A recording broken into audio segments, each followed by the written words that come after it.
जेलमध्ये जायची तयारी आहे, केसेस अंगावर घ्यायची तयारी आहे, भगतसिंगची औलाद आहोत पाहिजे ते करायची तयारी आहे। महाराष्ट्रातील शेतकऱ्यांच्या पोरांनी शांततामय मार्गाने तहसील कार्यालय गाठावं आणि तहसीलदारांना निवेदन देऊन आम्ही जे चर्चेला चाललोय त्याला पाठिंबा देऊन कर्जमाफीची मागणी महाराष्ट्रातल्या प्रत्येक तहसील कार्यालयात गावागावात करावी।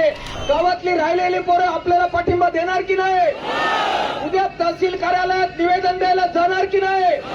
आपल्या बाबाचा सातबारा कोरा करण्यासाठी आपल्या मिटिंगला पाठबळ देण्यासाठी उद्या निवेदन देणार की नाही? कायदेशीर जी प्रक्रिया आहे त्याच्यामध्ये आपल्याला काम करायचं आहे। न्यायालयाने आदेश केलेला आहे की कोणत्याही परिस्थितीत 6 नंतर तुम्ही तुमचं कारवाई सुरू केली, त्या दृष्टिकोनातून तुम्ही आले। आम्ही पण 2 पावलं पुढे आलेलो आहे, त्यामुळे न्यायालयाचा अवमान झाला नाही।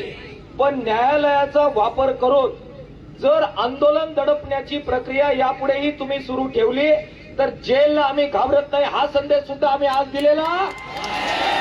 जेलमध्ये जायची तयारी आहे, केसेस अंगावर घ्यायची तयारी आहे, भगतसिंगची औलाद आहोत पाहिजे ते करायची तयारी आहे।